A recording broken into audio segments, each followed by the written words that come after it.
Welcome to the CBS Radio Mystery Theater Archives, the only YouTube channel which has the original classic episodes of the CBS Radio Mystery Theater in order with no ads. Thank you for listening, and now, enjoy the show.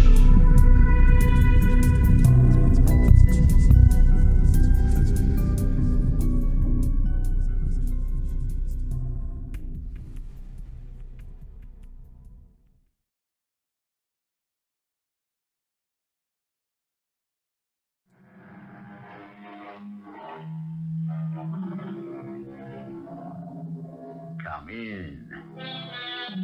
Welcome. I'm E.G. Marshall. When our deep plots should pall, it should learn us there's a divinity that shapes our ends. Rough hew them how we will. What is Hamlet saying? More or less, don't mess with fate. Regardless how you lead your life, fate controls your destiny. We're all anxious to get to the bottom of this, son. So if you want to hang around the police station and watch us work, why, sure. Well, thank you, sir. You see, I'd like to learn to be a detective. Sad as it is, this death of your father is a good case to begin on. Take my word for it. I can't. You see, I can't believe the way he was killed was an accident. To me, it was murder.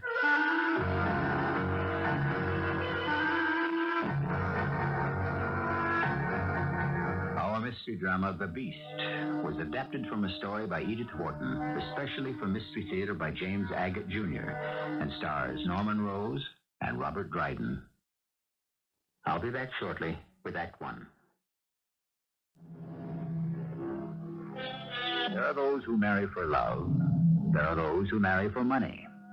Among the latter, love is generally one-sided. Nevertheless, the duped or deceived believe that for companionship and a measure of fidelity, no price is too high to pay. Such was the case of Mrs. Henry Trevor, until 3 years ago a widow, now remarried to a strange and selfish spouse. Henry, aren't we going a little too fast? You're doing 70. 70 isn't speeding if you've got control of the wheel. And, dearest wife, if there's anyone who knows how to handle a car, it's yours truly. But it's so foggy you can hardly see in front of you. I don't need to. We make this trip up from New York every weekend. I know the road backwards. Besides, who but an idiot will be out on the highway this time of the night? Henry, look out. There's a man walking. We've hit him! Henry, what are you doing? You've got to stop! What for? I didn't hit anything. You're crazy. We hit that man. Turn around, for heaven's sake. Martha, calm down. Don't get yourself all excited. Didn't you feel the bump when we hit him, Henry? Please stop the car and go back. Only a rock on the road. Now close your eyes and go to sleep. I'm tired. I don't want to get to the Cape as soon as I can.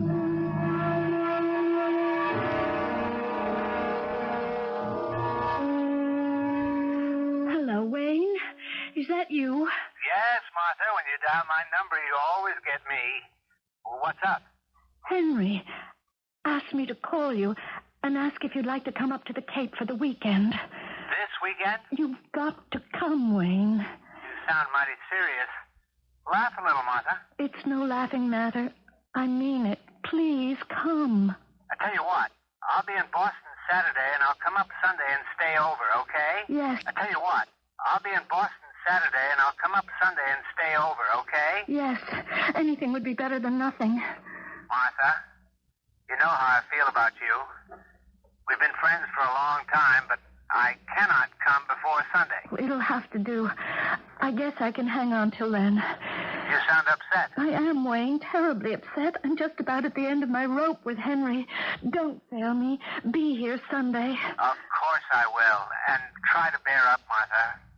Remember, I do love you. I know, Wayne. That's why I'm so miserable. Well, I like that. You're fine. You're fine. Mm-hmm. I'll tell Henry. Bye, Wayne. You'll tell Henry what, Martha, dear? Oh, that was Wayne. He said to tell you he'd be here Sunday. Sunday? He couldn't come before? Well, I guess not. He said he had to be in Boston on business Saturday. That was my own fault, to put my faith in anybody else. What are you talking about? Wayne's a very good friend. I go pick an aggressive lawyer, and the first thing you know, he hasn't got the time for me. But that's ridiculous. He works 7 days a week. There are a lot of people, not only me. Will you listen to that? Another one of those sudden coast storms. I hope my new speed cruiser's going to be all right. Well, isn't it anchored off the boathouse? Yeah, but if the seas get rough, it could break loose. You know what? I think I'll put on my oilskin and go down to the boathouse and make sure. Oh, I'll go. I'm expecting the grocery boy with the food for the party. Poor boy, he'll be so... Well, wait a minute. What party? Henry, how can you be so forgetful? We asked the Reverend Charles for Sunday dinner. I'll be back in a moment. Hello. Truro Marina? Yeah, can I speak to Captain James? Yeah, sure, I'll hang on. Henry? Henry, could I speak to you for a moment? Now, hold it a second, Martha. I'm trying to get Captain James at the marina. Maybe you can give me an idea how long the storm's going to last. Henry, it's the police. What? You'd better hang up and go to the door. The police? To see me? Martha, did you tell them that I was here? Well, not exactly. I said I'd go to get you. Look, I don't know how long this storm's going to last this afternoon. I'd better shoot over to the marina and see Captain James. Henry, they're outside. I cannot help that. I can't be bothered with every request for the Police Athletic League or the Policeman's Ball. I got too much to do. Henry, it's Rufus Clay, the chief himself. And he's not selling any raffle tickets. Well, you tell him that I'm not here. Now, look, I'm going out the back way. Rufus wants to know if we know anything about a man who was run over late last night on the highway. Tell him you know nothing. You saw nothing. You heard nothing, and nothing happened.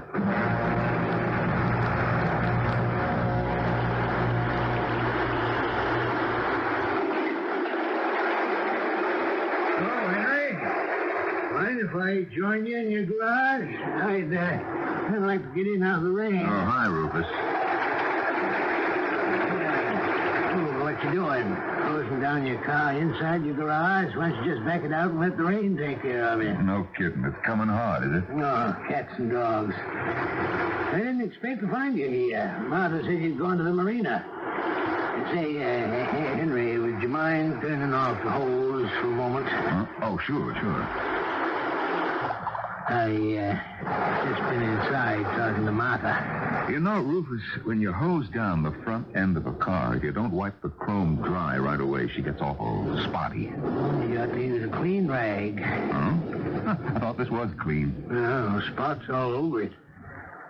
Looks like blood. Blood? You're smearing that headlight. Better get a clean cloth. Yeah, there's a pile in the corner. Excuse me, Rufus. Henry, I think you must have hit something. There's a dent in the guard below the bumper. And, would you mind if I squat down and get a closer look? Hey, what's that way you're pointing that hole? Oh, I'm sorry, Rufus. I didn't see you on that side.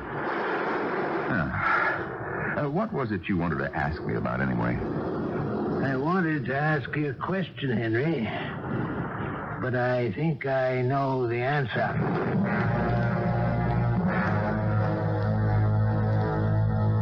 Then he said, it's okay. I think I know the answer. Now, what did he mean by that? I haven't the faintest idea. Mm-hmm. Martha, what did you tell him? Nothing.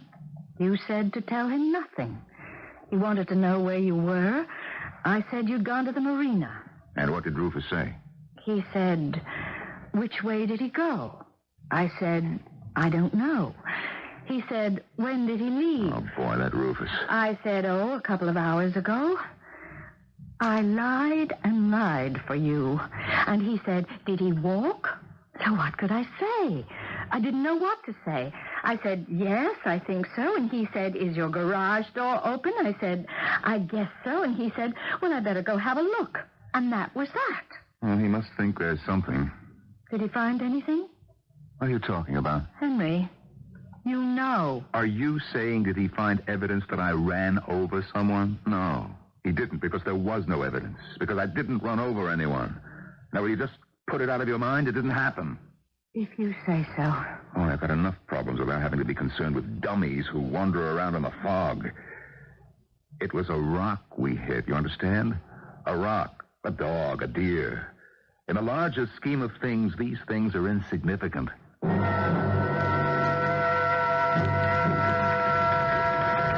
Chief Rufus, thanks for the time. Bartholomew, I didn't do you any favor. I've known your family practically since the whaling ship sailed out of Nantucket. How's your mother taking it? Oh, it's all inside. She holds it in. Always been able to do that with her feelings. Same thing like when my kid brother Jimmy died in Korea. That's New England stock for you. Stoic. And well, just the same, she feels it.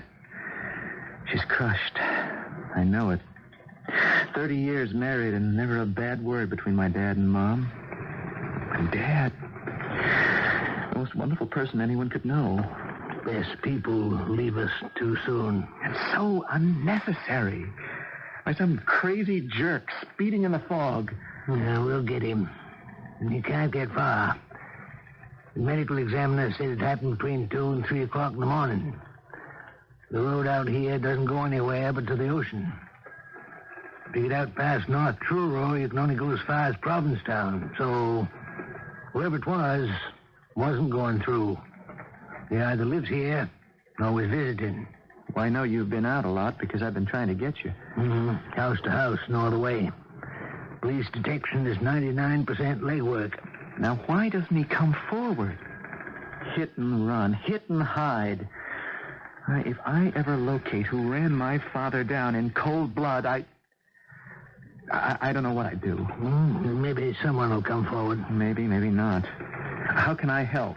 I guess by being a comfort to your mother. I mean more than that. I don't rightly know, son. But if you want to regard our police outfit as yours, we're all of us anxious to get to the bottom of this. I want to know everything, every step of the way. You see, Chief Rufus, I can't accept this death of my father as an accident. To me, it was murder. What time is it, Martha? Martha? Martha, can you hear me? I wish you wouldn't shout so, Henry. It's Saturday morning. I've been up since 6.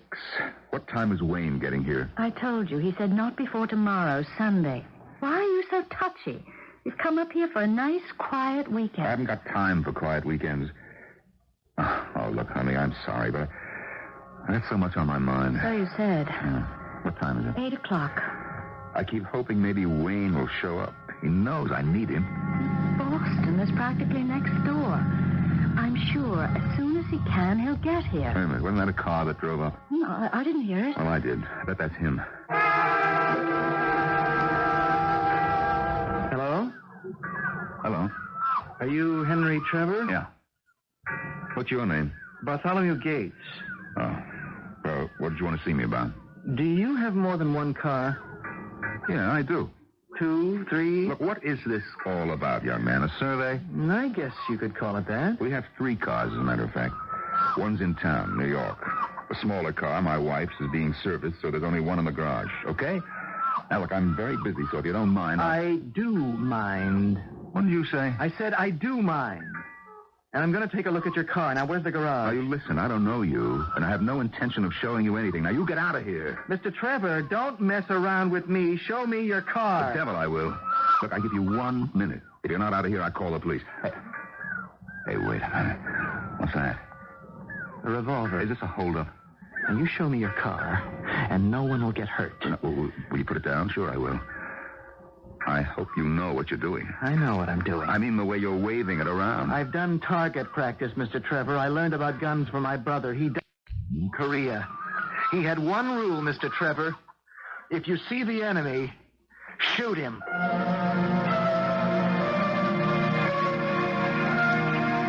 A young man, desperate to avenge his father's death, holds a gun.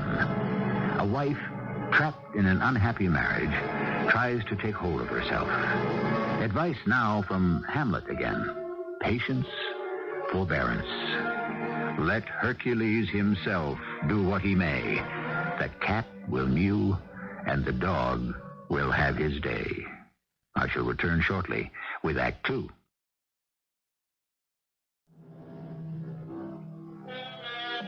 The place, Cape Cod, a spit of land curving into the Atlantic, frequently foggy.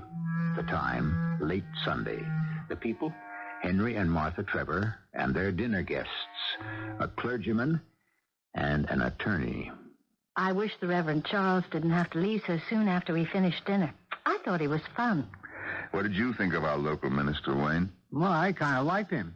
He's a pretty down-to-earth guy for a preacher. You know why he came to dinner with us? Because I invited him. The Most Reverend Charles came to touch me for another donation. Probably heard I'd bought a new boat and thought to himself, if my good parishioner can afford that, surely he can spare a couple of hundred for the church coal fund. I told him, didn't I? You were a bit rude, I thought. Martha, you don't know the first thing about money. Does she, Wayne? Well, you certainly cut the Reverend off at the pass pretty sharply, Henry. Martha, the fact is, Henry does have to watch his pennies. You see? Why did I tell you? She won't believe me. Why should I? Seems to me you spend money faster than anyone I know.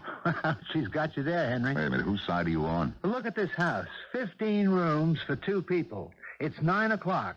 We're in one room, but the whole house is lit up like a Christmas tree. Lights burning in every room. And every time I'm here, it's the same Oh, thing. come off it, Wayne. I don't need lectures in my own house from my own lawyer. Well, it's an attitude. That's all I'm saying. I'm talking to you as a friend because I think sometimes you don't realize you just can't steamroller over other people or disregard the common good.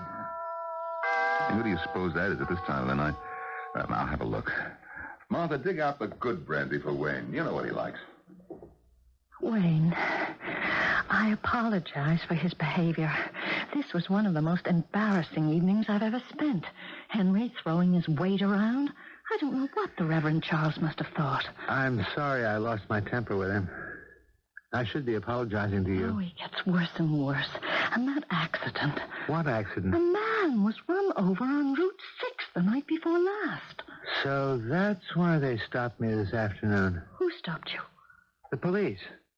There was a roadblock between Wellfleet and here. They were stopping cars in both directions. They're looking at cars in every house. Yesterday, the son of the man who was killed threatened Henry with a gun. Oh, shh. Here he comes. I don't know whether to take this as a compliment or what. The Reverend Charles went home and turned around and came all the way back here because he wanted me to show him the speed cruiser. Tonight? Now? But the fog is rolling in. Sure, tonight. Why not? He's outside. I'll just find the old Parker. Hey, Martha, have you seen my heavy-duty flashlight? It's in the hall closet somewhere. Yeah, I got it. Be back in 15 minutes. Coming, Reverend. Why are the police after Henry? What did he have to do with it? I was with him coming up here. I think Henry did run over that man.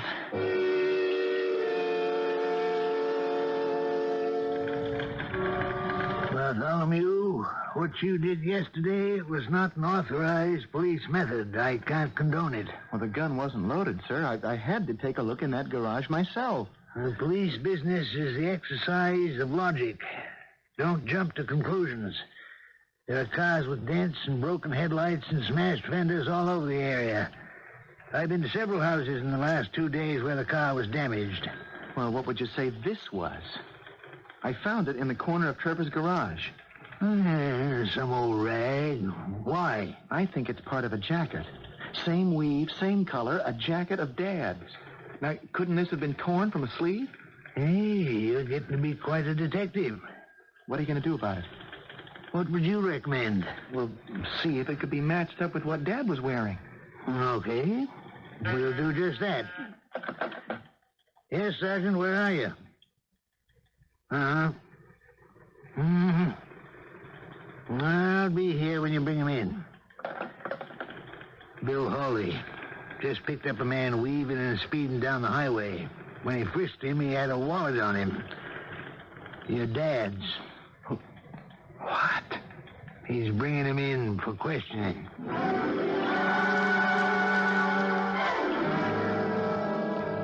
Henry said he hit a rock, did he?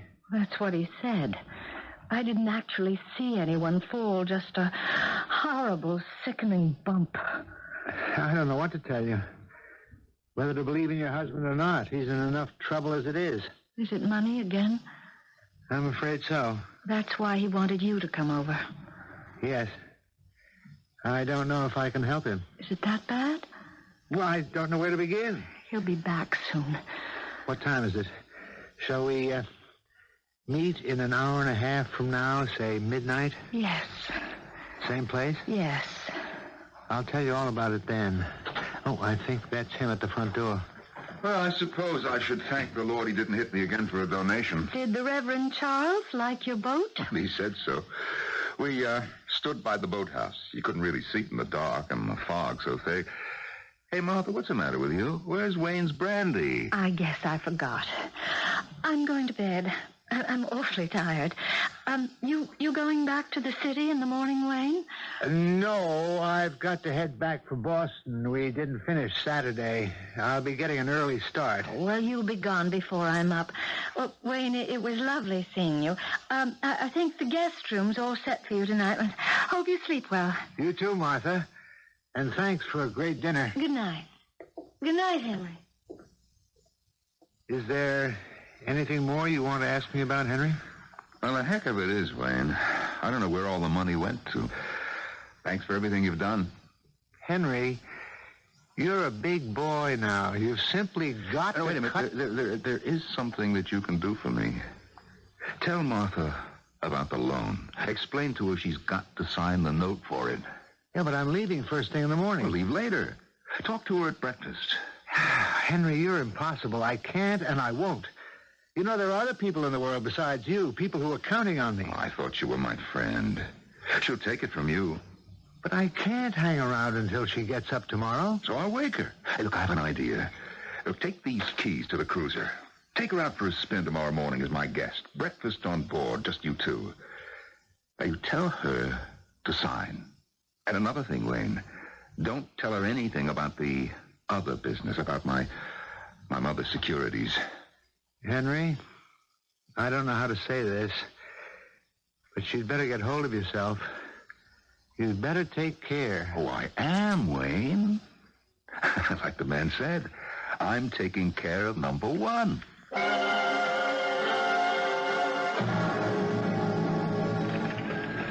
You got picked up for reckless driving. What's your name? Simon. Simon what? I don't have any last name. Who's that?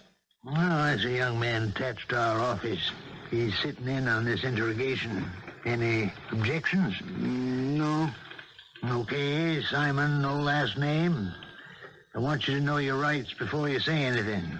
I give you this card to read. It's important you know your rights. I'm kind of tired. I don't see so well. Yeah, that's what Sergeant Hawley reported, weaving all over the road. All right, read the card. I'm waiting. Well, to tell you the truth, I can't read. Now, you see, Bartholomew, in a case like this, we got to read the suspect's rights. Simon, you have a right to remain silent. If you talk to a police officer, that's me, anything you say can and will be used against you. Ask me anything you like. I don't care. I'm not finished. You have the right to consult with a lawyer. You may have him with you during the questioning. You want a lawyer? I don't need no lawyer. I ain't done nothing. All I want to know is why I'm here. Is that all? I got a lot more questions than that. Okay. We begin at the beginning. Your name? I told you, Simon. Simon what? I don't have no last name. And you don't have any driver's license either. I do have it, but I left it home. Is this your wallet? Yeah. These your credit cards? I don't know. Can't you answer a simple question? Who is that kid? I told you, he's here unofficially. His name is Bartholomew Gates. You pick him up, too? He's the son of the man you ran over, George Gates. Now, look. I didn't run over nobody. What are you doing with George Gates' wallet? It's mine. I found it. Where did you find it? I don't know.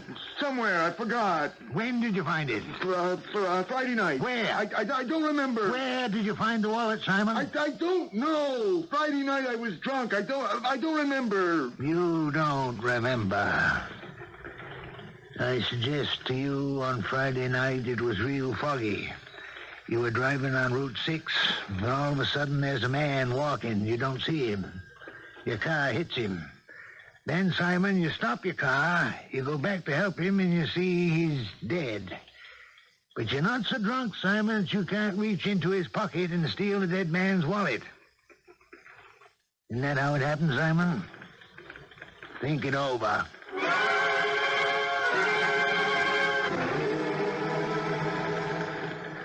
What time is it now, Chief? Well, it's getting on there. How about some coffee, Bartholomew? Yeah, sure. You too, Simon? Yeah. Bill, go next door to the diner and get 3 coffees and 3 donuts. Yeah, thanks. We've had a look at your car, Simon. Yeah? So? What did you run into? What? There's blood and hair, short hairs on the front of your car. I hit a dog. I didn't see him. I'm sorry. You hit a dog. Did the dog have this wallet on him? No, sir. And now you won't tell me about the wallet? I didn't do it. You didn't do what, Simon? I mean, I found the wallet. That's what I mean. Was that before or after you hit the dog? Chief Rufus, can I say something? Okay, Bartholomew. Mr. Simon, the man who was run over was my father. You understand that? Now, I am not going to let go of this until I find out who did it, and I mean that. So if you know anything... Hold it, Bartholomew. No threats. Okay, Bill, bring him right in. Set the coffee and donuts over here. Bartholomew, here's your coffee. Uh-huh. And this one's for me. Simon, suppose we just hold on to your coffee and donut until you've remembered everything about the dog and the wallet. I'm sure it'll all come back to you. Don't want your coffee to get cold. Now, where were we? A man is killed in the road. Did he die right away, or could his life have been saved? Accident or murder? Hamlet again. Murder, though it have no tongue, will speak with most miraculous organ. What will the dead man tell us about the man who killed him? I shall be back shortly with Act 3. It is midnight. Fog is blanketing the coast of New England. 2 people are awake, a man and a woman. They walk silently, without a light. They know the way. 309, 310, 311. 5 more. What are you doing, Wayne? When I get to the last few, I count aloud. 313, 314. When I'm not with you, Martha, I count those steps to the boathouse.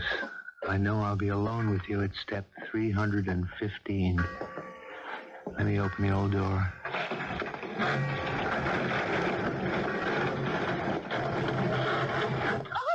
Oh, I've got you. Ooh, you almost fell. Oh, my foot caught and suddenly I was skidding. These old planks are full of holes. Here, let me light a match and see. No, don't. Suppose Henry were looking out the window and he saw a light in the boathouse. No, he's asleep. I could hear him snoring from my room. I can feel the floor. Hey, it's a can of grease.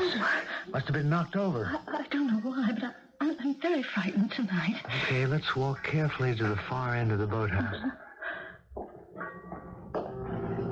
Henry really ought to have all these boards replaced.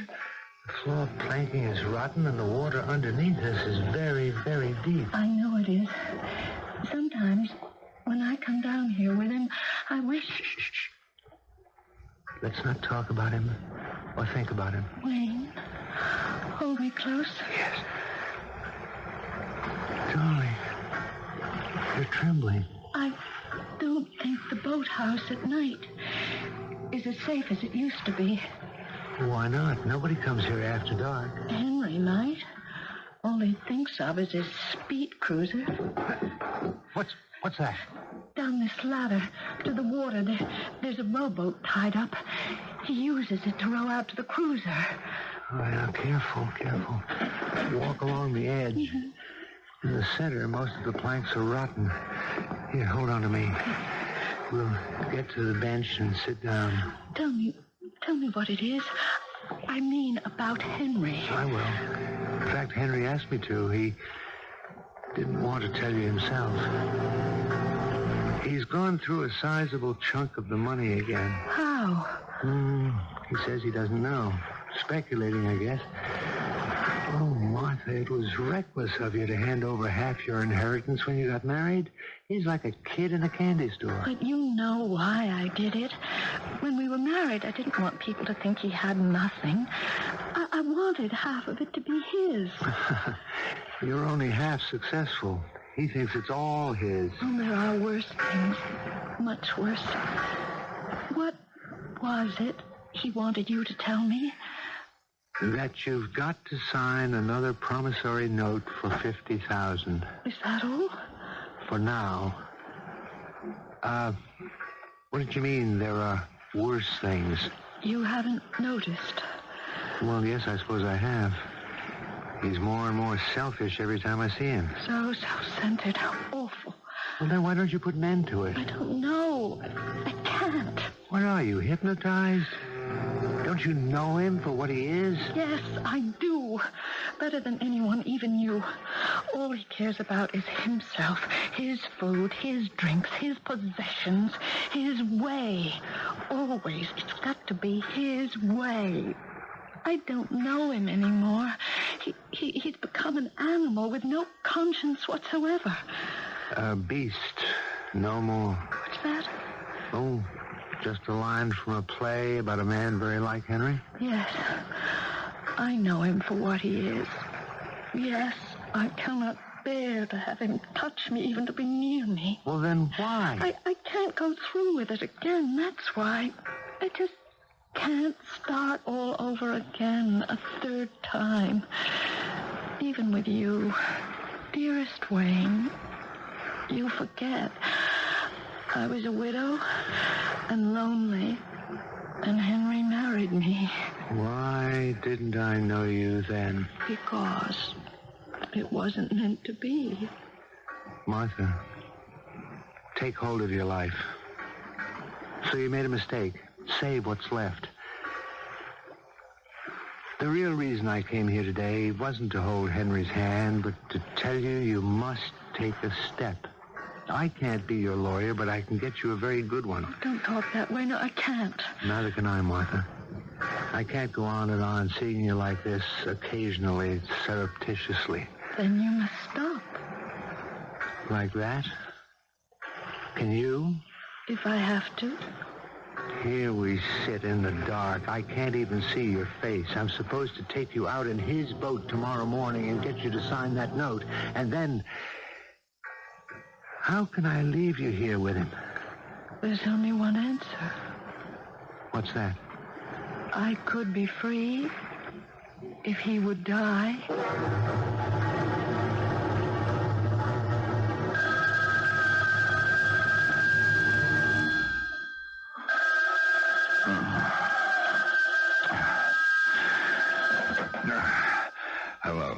Hello. Mr. Trevor? Henry? Yeah.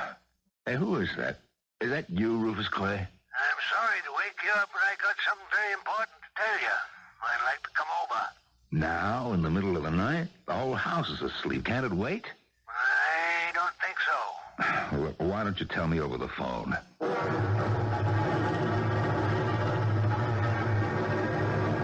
It's terrible to wish him dead, isn't it? But he's driven me to it. You're not the only one who's thought that. You have to? Oh, yes. I wish it every day, every hour. You might as well know the kind of person I am. I'm not the saint you think. When he goes out in his car, I pray for something to happen to him.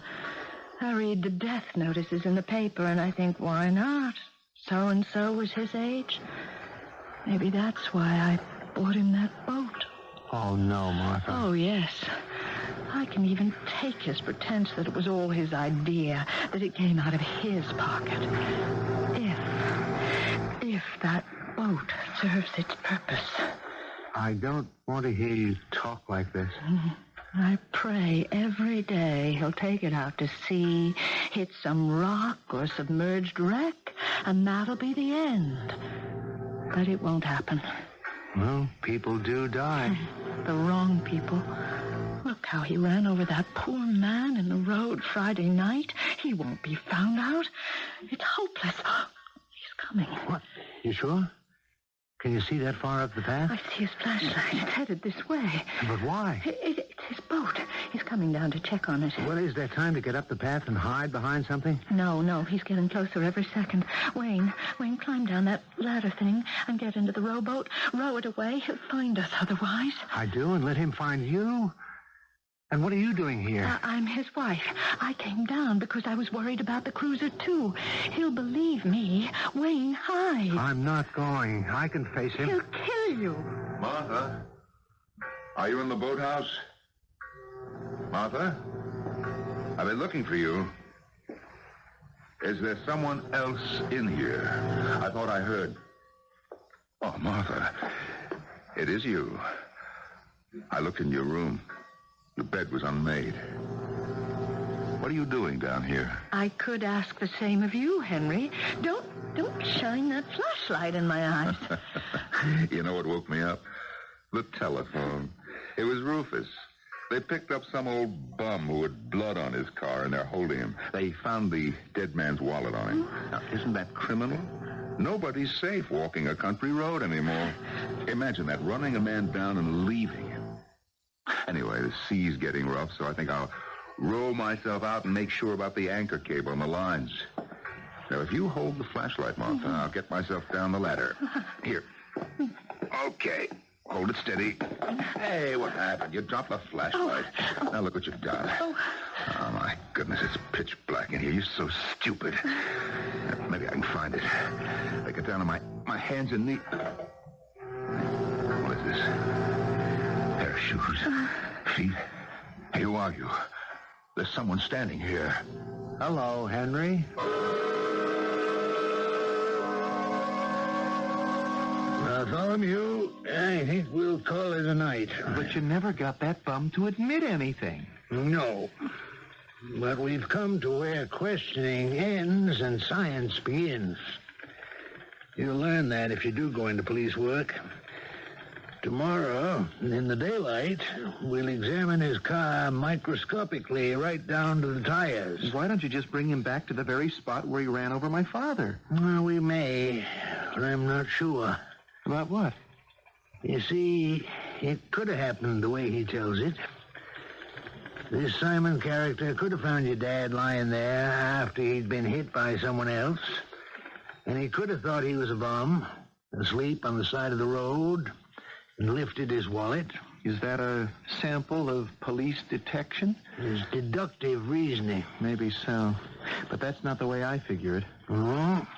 And just how do you figure it, son? I figure you're letting the guilty man get away.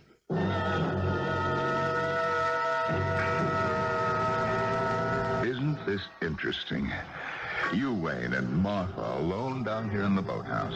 I suppose there's a reason for this, but I'm not sure I care to hear it. Let me get my hands on you. Wayne! Wayne! The floor's giving way. I'm falling. Help me! Wayne, are you all right? I'm here. It's Henry. He's down in that water. He can't swim. We have to get out of here. Wayne, we have to run for it. No, I can't let him drown. It's 20 feet deep. I'm going in after him. Don't, Wayne. Don't go down there. Here, take my coat. I'm diving in.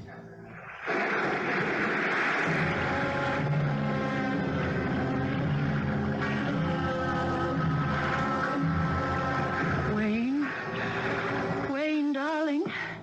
Is that you climbing up the ladder from down there?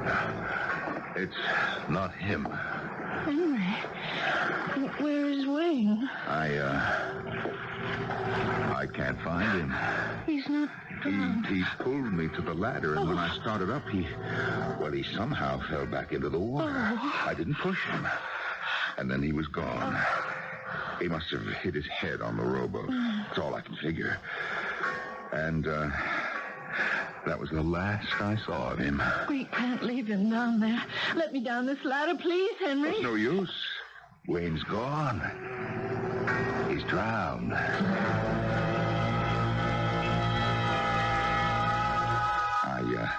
I know it's upsetting, Martha. That's why I'm holding on to you. Come on up the path. Please, Henry, please. You're So hurting you me. wanted me dead, did you? You wanted Wayne alive. You betrayed the murder in your heart, Martha. That's too bad. We all must be punished for our sins, don't you agree? Who knows, my dear? Yours may be many, many long years as my wife. Is that you, Henry Trevor? Yes. Who is that? I can't quite see you in the fog. Is this better? Can you see me now? Don't I know you? Bartholomew Gates. What's that you're holding in front of you? You've never seen it before? A piece of my father's coat sleeve. One of the rags in your garage, Mr. Trevor. I meant, what's that in your other hand? My gun. Mrs. Trevor? Yes. Would you please move away to your right? Let go of her, Mr. Trevor. Thank you. That's far enough, Mrs. Trevor. Just want you out of range. What are you going to do? My brother once told me, when you see an enemy, shoot. Now stop. Don't!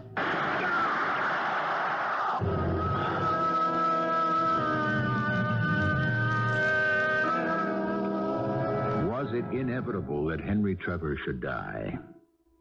Did he, in fact, first pull the trigger of his own destiny the night he carelessly killed a man on the road? Are we masters of our fate or slaves to our sins? I shall be back shortly.